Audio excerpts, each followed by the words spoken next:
Hi everyone, કેમ છો? મજામાં બધાય? આજે આપણે કાજલ કિચનમાં કોફી કપકેક બનાવશું.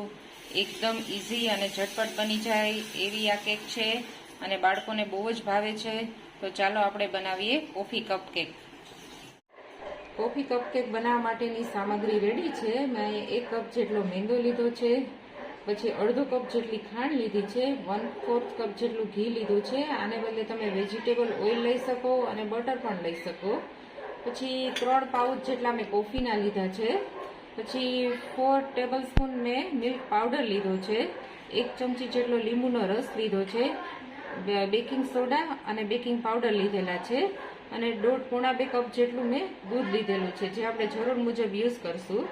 અને આ છે ચોકો ચિપ્સ છે, જે આપણે ગાર્નિશિંગ માટે યુઝ કરશું. હવે આપણે એક મિક્સી જારમાં આ ખાંડ નાખશું. પછી આપણે એમાં અડધો કપ દૂધ ઉમેરશું. અડધો કપ જેટલું દૂધ એડ કરશું. પછી જે આ કોફીના પાઉચ લીધા છે એ આપણે આમાં એડ કરી દઈશું.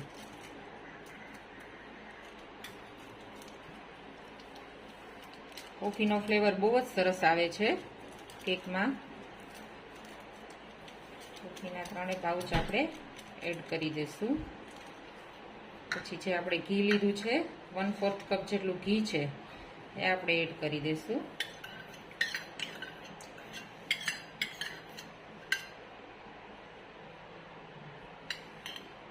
હવે આપણે એને ગ્રાઇન્ડ કરી લઈશું.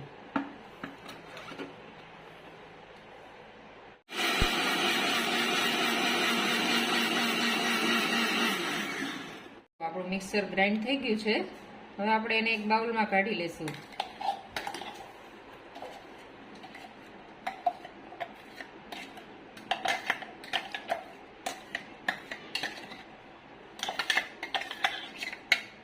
મિક્સર ગ્રાઇન્ડ થઈ ગયું છે સારી રીતે. હવે આમાં આપણે મેંદાનો લોટ છે ને એ ચાળી લેશું, એડ કરી દઈશું.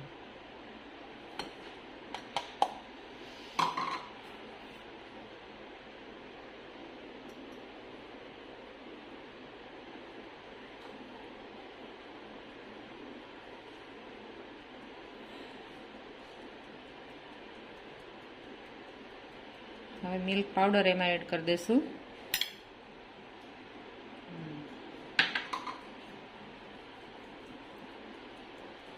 હવે એમાં બેકિંગ પાવડર આપણે 1 ટીસ્પૂન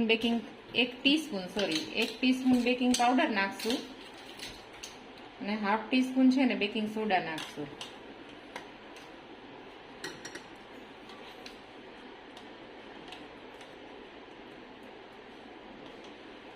એક ટીસ્પૂન બેકિંગ પાવડર અને 1/2 ટીસ્પૂન બેકિંગ સોડા નાખશું.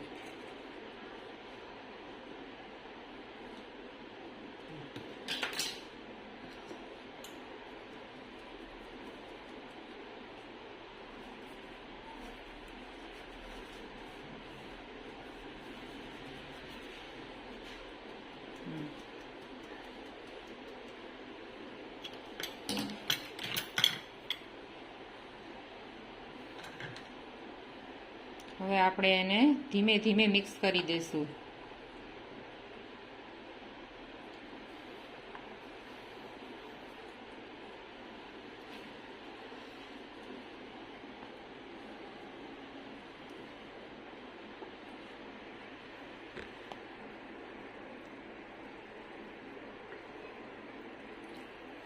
હવે આમાં આપણે થોડું દૂધ એડ કરતું જવાનું છે અને એક જ ડાયરેક્શનમાં ચલાવતું જવાનું છે, લંપ ન રહે એ રીતે મિશ્રણમાં. આ રીતે દૂધ થોડું એડ કરતું જવાનું છે.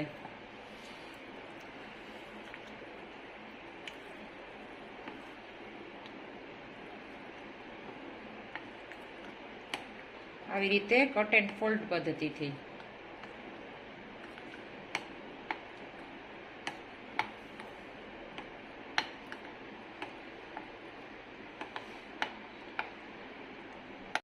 જો આપણું બેટર એકદમ સરસ તૈયાર થઈ ગયું છે અને લાસ્ટમાં આપણે જે આ લીંબુનો રસ છે 1 ચમચી એડ કરીશું. આને બદલે વિનેગર પણ ચાલે, પણ વિનેગર ના હોય તો લીંબુનો રસ પણ ચાલે, એટલે આપણી કેક છે ને બહુ ફૂલશે. પણ આ યાદ રાખવાનું છે કે આ વિનેગર અથવા લીંબુનો રસ છે ને લાસ્ટમાં એડ કરવાનું છે. અને પાછું થોડું હલાવી લેશું.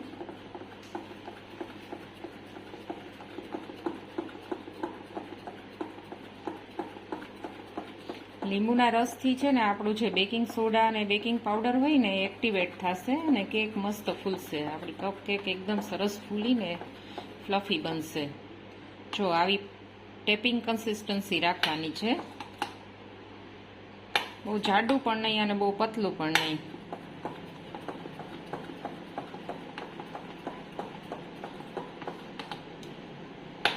જો હવે મેં અહીંયા કપકેક માટે આપણા જે ટીના કપ હોય છે ને એનો જ યુઝ કર્યો છે. આપણે સિલિકોન મોલ્ડ હોય તો એ લઈ શકીએ છીએ, પણ સિલિકોન મોલ્ડ અવેલેબલ ના હોય તો આપણા ટીના કપમાં પણ બહુ સરસ બને છે કપકેક. આને ગ્રીસ કરવાની પણ જરૂર નથી. તો ચાલો આપણે આમાં છે ને આ બેટર થોડું થોડું એડ કરી દઈએ.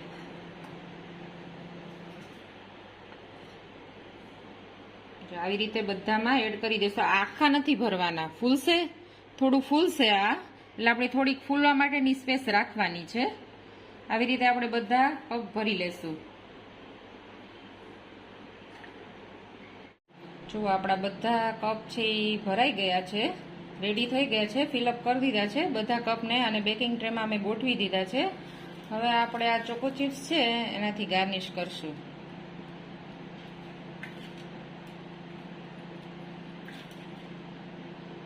આની જગ્યાએ ચોકો ચિપ્સને બદલે તમારી પાસે ગાર્નિશિંગ માટે બીજું કંઈ હોય તો એ પણ યુઝ કરી શકો છો.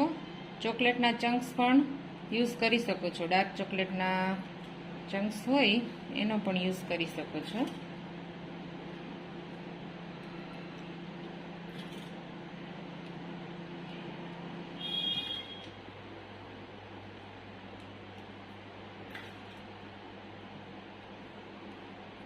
હવે આપણે આ બધા કપ તૈયાર થઈ ગયા છે. હવે આપણે 10 મિનિટ પ્રીહીટ કરેલા માઇક્રોવેવમાં કન્વેન્શન મોડ ઉપર આપણે એને 15 થી 20 મિનિટ માટે બેક કરી લેશું.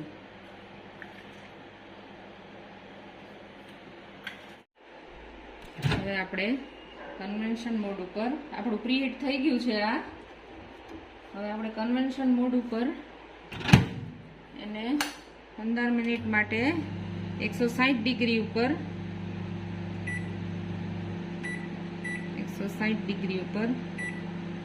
15 મિનિટ માટે સેટ કરશું. પછી આપણે જોઈ લેવાનું છે.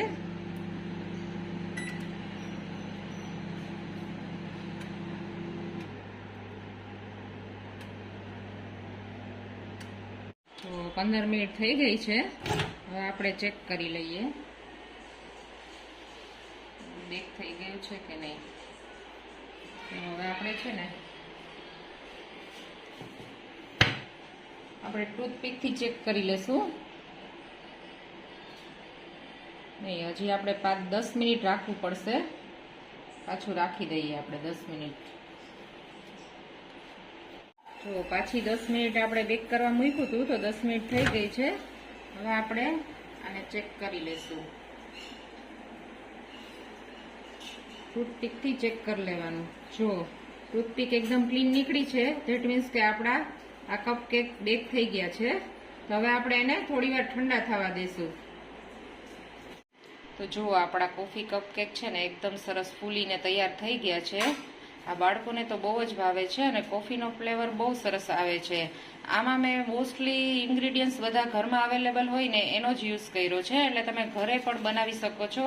આમાં તો મેં અત્યારે ઓવનનો યુઝ કર્યો છે. માઇક્રોવેવમાં કન્વેન્શન મોડ ઉપર આ બનાવ્યા છે, પણ તમે ઘરે પણ કડાઈમાં નીચે રેતી રાખીને ઉપર પ્લેટ રાખી અને આ બધા કપ ગોઠવી દેશો તો એમાં પણ સરસ બેક થઈ જશે. તો આ તમે ઘરે અચૂક ટ્રાય કરજો. અને આ તમે બાળકોના લંચ બોક્સમાં પણ આપી શકો છો અને બર્થડે પાર્ટી કે હોય તો પણ તમે આ બનાવી શકો છો. તો મારી રેસીપી તમને કેવી લાગી તેની અચૂક કોમેન્ટ કરજો અને મારી ચેનલને સબસ્ક્રાઈબ કરજો.